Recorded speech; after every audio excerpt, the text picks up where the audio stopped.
Good morning and welcome to 6 Minutes of Good News, a morning devotional, bringing you the good news of the gospel with your host, the Reverend Zebedee Jackson.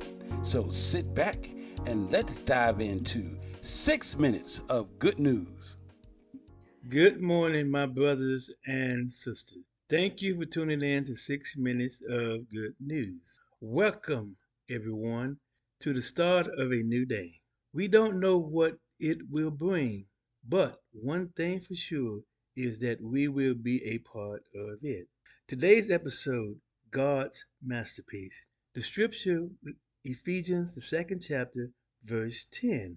The scripture teaches us of the many things God creating mankind became his greatest masterpiece. Before we were formed in our mother's womb, God had already created us for the sole purpose of doing good. The scriptures also teaches us that we were not only created by God, but also with a specific purpose in mind, to live a life that reflects God's character and fulfill his plan, which is to do good and serve others. We do not need to copy anyone else. All we need to do is pray and listen to God's still voice tell us his plan for us individually.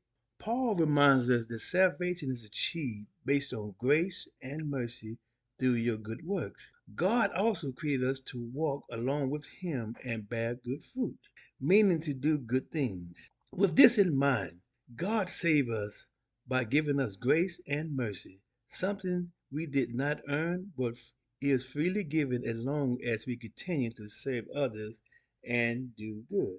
For consideration, to do good means to love your enemies, to share what you have with others, to comfort people in a time of need, to protect the vulnerable, to repay evil with good, to not become weary in doing good, using your gift to help others, sharing the gospel, being loving like Jesus, doing good to others who hate you.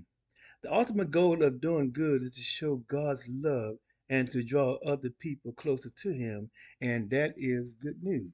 Again, thank you for listening to another episode of 6 Minutes of Good News. Be blessed until then. Thank you for listening to 6 Minutes of Good News, a morning devotional, bringing you the good news of the gospel with your host, the Reverend Zebedee Jackson. Now, let's go out and make it a great day.